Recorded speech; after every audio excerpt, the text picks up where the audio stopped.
should have put a ring on it. If you like it, then you should have put a ring on it. What? Don't be mad.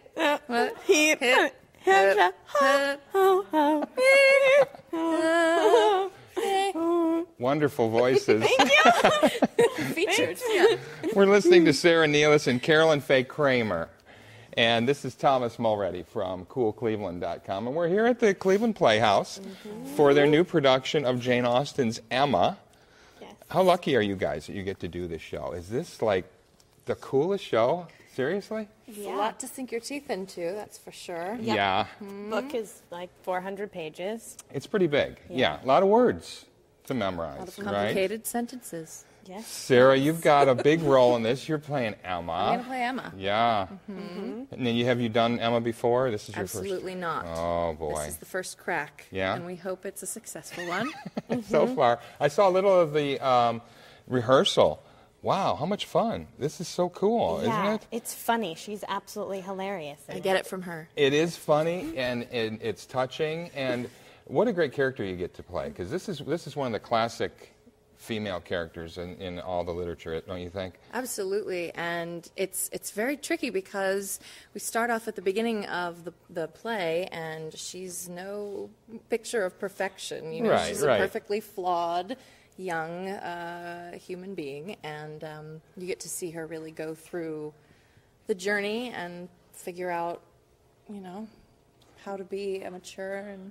But all of Jane Austen's women characters, they're so strong. I mean, you have so much. I mean, it may seem a little airhead, it may seem a little clueless, you know, the film that was kind of based on this, but they're very strong characters, aren't they? Yeah, at first they can seem that way, but then the more you get into the books and the story, you realize how much they are open to change, and I think that's the smartest thing, that they're open to learn and to realize that they've done something that might not have been the best choice, and they learn from their Right, mistakes as opposed to right. being like pig-headed or anything like that. Now, what do you guys do to prepare for this? Because obviously you spent a lot of time reading the book and the script, and this is a different version that Michael Bloom has put together for you guys. But do you go back and look at some of the films, because there's so many films of this? Or I know that I don't, You don't? touch Yeah. the films At all? because I don't. No, not at all. And I read the book, but then at some point I just have to just focus on this script, what we are given, what Yes. our audience will experience, Sure. and base everything off of that, because you can't assume, you know, that they have read the book or have any information that's not in our play. So we have to focus on what we have at hand. And I don't touch the movies because I don't want to be influenced by other people's interpretations. I want it to be fresh for Right. That's the new hard, audience, though. you know? That's yeah, hard. it's tempting. is it the same with you? Or Yeah, have you same seen? with- Do you watch the I mean, did you guys not see the movie Clueless, or? Of course, Like like years years a million times. Okay. But that's so far removed from like what's Yeah. required of this text, and because it's a classic period piece, and it's not. Right. Like- It's already old now and Yeah. dated in a lot of ways, you Yeah. know. So. Yeah, and you know, very different story that Clueless told. We can see other shows like BBC Pride and Prejudice. I've been watching a lot of that to get a sense of Yes. time, physicality, that sort of thing, Right. etiquette. Absolutely, yeah. And then you have to know how contemporary are you making this production, because this is a very contemporary. It really lives up. I mean, it holds up in today's, mores and the way we deal with each other, men and women. There are still characters like Emma out there today. Absolutely. Or, Oh, dear. you know, Millionaire matchmakers. Matchmaker on Bravo. Yeah. Yes. But I don't watch that. I don't watch that. But you have to know how much of that to bring to the role and to the character. How contemporary do you think this production is going to be? Is it picking a lot of that up, or is it going to be more period We're sticking mannerisms? to the period. Yeah. Yeah. And Peter Amster, our director, Right. is such a Jane Austen enthusiast, Yeah. and he's just so well versed on this period and what's Right. appropriate and what's correct. So we are absolutely sticking to it. Yes, he's really. 1812-ish. When was it written? 1812 was written. So they're not sure if it takes place a few years before then, like. A few years before 1812. Well, but in that era, right? Yeah, Yeah, He's really good at honing us in. If for some reason we're getting too colloquial or modern in our Yes. physicality, he'll just Yes. remind us. Bring it back. Bring it back. Bring it Your back. legs. But you have, but She's referring your legs. she's referring to my problem at the piano. I have to sing and play the piano. Not all of us Not would really call it a flip. problem. Oh my goodness. This is very illuminating for all of us. And, you know, I just have to try to get my breath under me and hit some high notes. And so sitting comfortably at the piano, I haven't kept my legs closed like a proper lady. and that's something. But that won't be a problem by the time the show comes around. You have a lot to learn. Yeah, it's long. We all have a lot to learn. Yes, Yeah. Peter Amster's refining us all.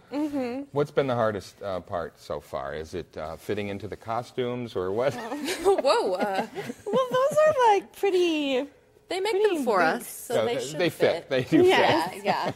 Exactly, and they're very forgiving because they're on pier waist, so they come right under your chest level, and you know, And you put on push a few everything up. pounds. Yeah, they push on. Yeah. And they have a Need tailor hands? in case you had a big weekend and you need a few yes. stitches taken in. Yeah, you should be mindful, and you should hopefully fit into your stuff when you come to work on Tuesdays. Yeah, Right. which is our Monday morning.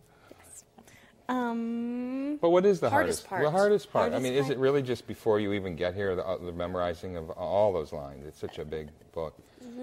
For me, the hardest part was doing a play in British dialect. I'd never done that before, and You're from Chicago, and so well, I'm from Boston, You're but from Boston. I live in Chicago, and went to I've- Northwestern Yeah. and worked at Steppenwolf. So you have a different accent, is what you're saying. Yes, I have a different accent, and learning how to be an honest person while still using an elevated dialect is still the biggest challenge for me. It's probably something I'll be working on throughout the whole thing. To really communicate honestly while using this language that's a little stilted and a little unnatural for you. Exactly. Yeah.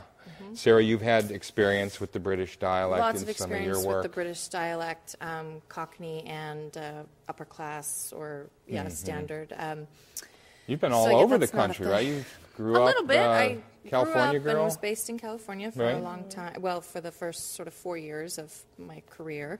Right. And then I've just made the move to New York in the last year and a half, a year or so. So I'm trying to see what's going to happen out there. But in I have- between, you've been Yeah. you had like the lifetime regional- bus pass to everywhere, right? I mean, you've been in Louisville, you've been in just Louisville and Boston at the Huntington Theater, Right. and here Cleveland. I think that's it. Tahoe. I had saw Lake Tahoe. Oh, Lake Tahoe. Well, and that's California, San so I- Diego, and it's Yeah, all- I guess. Okay, I guess so. A little around. touring in California, but yeah.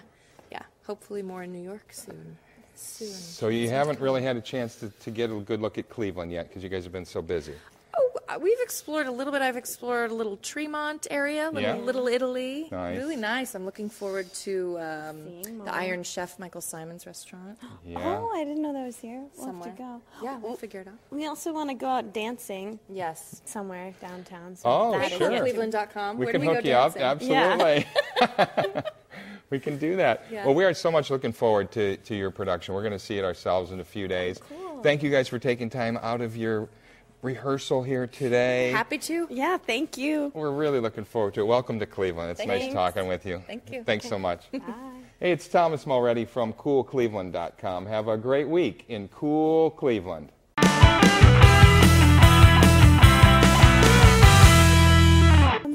Like strawberry wine, 17, the hot July moon saw everything. My first taste of love.